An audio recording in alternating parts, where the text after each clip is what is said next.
Jesus nasceu há mais de 2000 anos e ainda falamos dele hoje.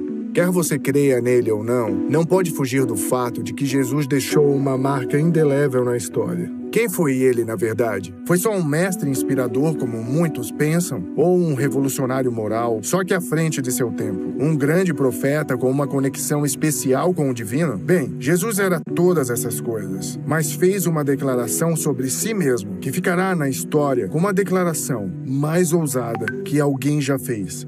Ele afirmou ser plena e completamente Deus, o único criador de fato do céu e da terra. Não só isso, ele disse que era plena e completamente homem. Ele era o Filho de Deus e o Filho do homem. Essa declaração não é só audaciosa, mas a chave para entender quem ele é e por que só ele pode ser o nosso Salvador. Para nos ajudar a entender isso, vou contar sobre um amigo meu e a atividade bizarra dele depois da escola, quando criança, e o que ele diz que isso tem a ver com entender Jesus. O terreno baldio ao lado da casa do meu amigo Job estava cheio de formigueiros. Toda tarde, depois da escola, ele passava lá com seu triciclo. Sabe o que é um triciclo, certo? Tinha uma roda grande e um banco bem baixo, impedindo os outros motoristas de verem você. E a roda enorme impedia a sua visão. Então você também não via os outros. Praticamente o design mais perigoso imaginável para um brinquedo. Mas era incrível, incrível. E meu amigo ia com ele ao terreno baldio do lado. Mas antes, ele espalhava geleia de uva por todo o terreno. E logo, segundo ele, milhares de formigas forravam o terreno. Ele dizia, não faço ideia de como elas se comunicavam. Postavam no Facebook delas ou algo assim, mas o terreno ficava coberto com formações como rios em cima da geleia. Então ele pegava o triciclo e passava por cima de todas elas. A propósito, que fique bem claro que não estou apoiando essa ideia, só estou contando. A questão é a seguinte, digamos que sinto compaixão das formigas e quero avisá-las sobre esse garoto e sua grande roda da morte. Como eu poderia avisá-las do perigo? Se eu fosse para o terreno e subisse nos formigueiros, gritando a plenos pulmões. Atenção, todas as formigas, não se deixem seduzir pela geleia, porque senão vocês vão morrer. Provavelmente elas olhariam para mim e diriam, ei, veja o tamanho da bota desse cara, e sairiam correndo.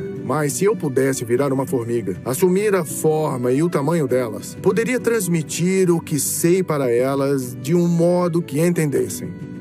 Para salvá-las de fato, eu precisaria de duas coisas. Primeira, a perspectiva e a sabedoria de um humano. E segunda, o tamanho e o corpo de uma formiga. Então um dia, no momento certo, eu poderia entrar no formigueiro e dizer, formigas, sigam-me. Sei que a geleia é saborosa, mas olhem em volta. Vejam essas pernas de formigas e corpos esmagados. Um dia também serão vocês. Portanto, sigam-me para a segurança. E eu poderia levá-las a um piquenique abandonado ou outro lugar onde pudessem comer em paz. A vinda de Jesus foi mais ou menos assim. Não quero ser irreverente, mas a declaração cristã básica é que Deus se tornou homem para entrar no nosso mundo e nos resgatar. Para fazer isso, ele tinha que ser totalmente Deus e humano. Não um pouco de cada, mas totalmente ambos. Somente sendo Deus, ele teria o poder para nos salvar. E somente sendo homem, estaria em posição de nos salvar.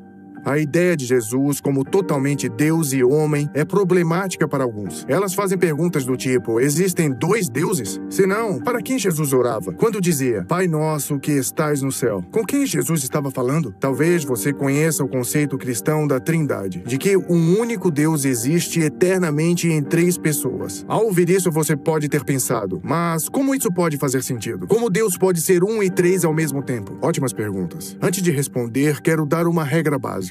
Por assim dizer, para pensar sobre essas coisas. Nunca se esqueça de que estamos falando sobre Deus. E entender com nossa mente finita a natureza infinita de Deus seria como tentar pôr todo o Oceano Pacífico em um copo. Então, antes de dizer, ei, isso não faz sentido, pare e lembre-se de que estamos falando sobre um Deus cujo ser infinito está muito além de nossa capacidade limitada de entendimento. Se seria difícil para formigas entender o humano, quanto mais para humanos entender Deus. A natureza de Deus está muito acima da nossa mente limitada. Por isso a Bíblia nos fala sobre Deus usando analogias. As analogias nunca são perfeitas, mas podem pelo menos ajudar sua mente a entender o essencial. A Bíblia usa duas analogias em particular para descrever a divindade de Jesus, as quais considero muito úteis. Elas são resplendor e verbo. Primeiro, resplendor. O autor do livro de Hebreus descreve Jesus como o resplendor da glória de Deus.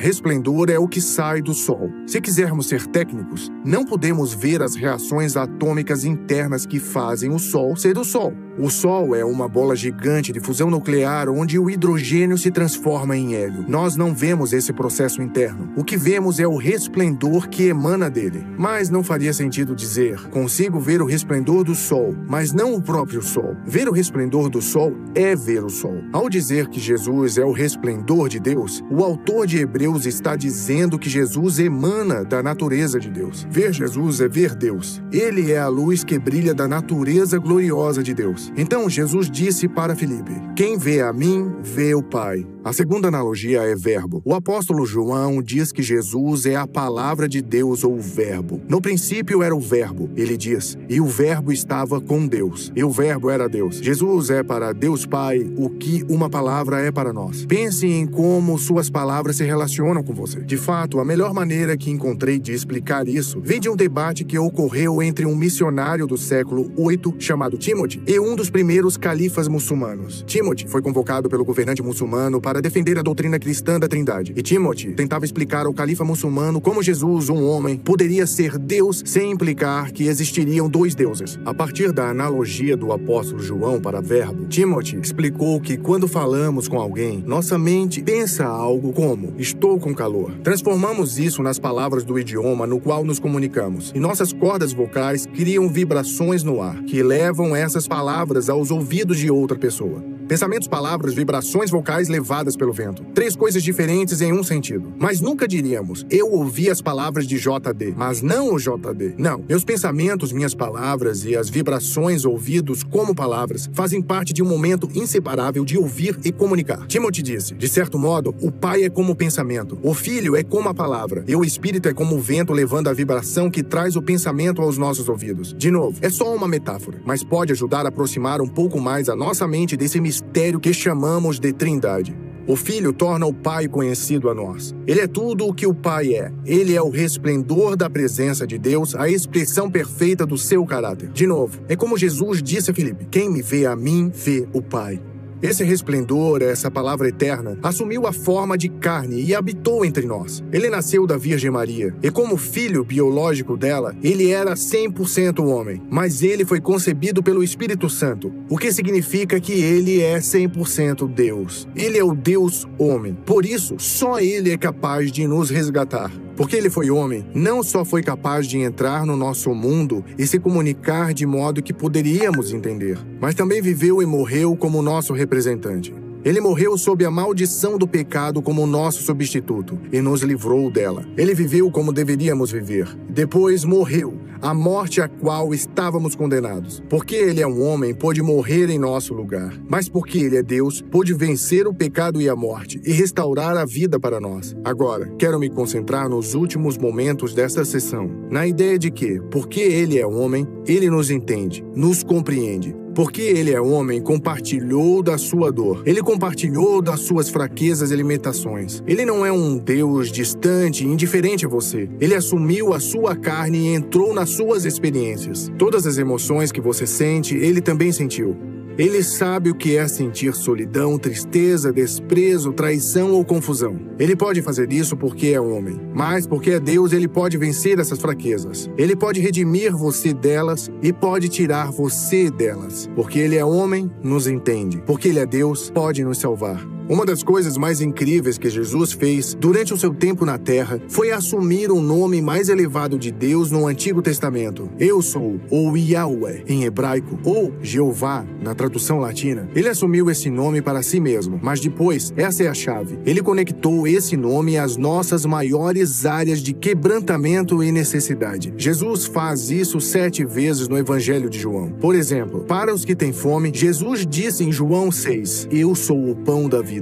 Para os que estão em trevas, Jesus declara, eu sou a luz. Para os que sentem que precisam de proteção, abrigo ou refúgio, Jesus diz, eu sou a porta. Para os que se sentem perdidos e abandonados, Jesus diz, eu sou o bom pastor. Para os que se sentem confusos, ele diz, eu sou o caminho. Para os que temem a morte, ele diz, eu sou a vida.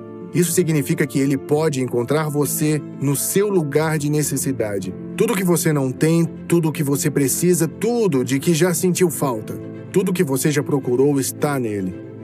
no grande eu sou. A maioria de nós percebe que há algo corrompido em nós, algo incompleto, algo que nos falta. Jesus nos mostrou que Deus é essa parte que falta. O Pai é essa parte que falta. Citando Blaise Pascal, filósofo do século XVII, todo coração humano tem um buraco gigante. Passamos a vida toda tentando descobrir o que se encaixa nesse buraco. Quando jovens, tentamos amigos, sucesso ou talvez sexo, romance e drogas. Quando mais velhos, procuramos na família, no dinheiro ou no legado, mas nada disso funciona porque esse buraco, ele diz, esse buraco é do tamanho de Deus. O que sentimos falta em nossa vida, Jesus explicou, é o amor de Deus. E só Ele, como Deus homem, pode restaurá-lo para nós. Nas próximas sessões, vamos explorar como Ele fez isso e como Ele pode transformar definitivamente a sua vida. Estou ansioso para explorar isso com você.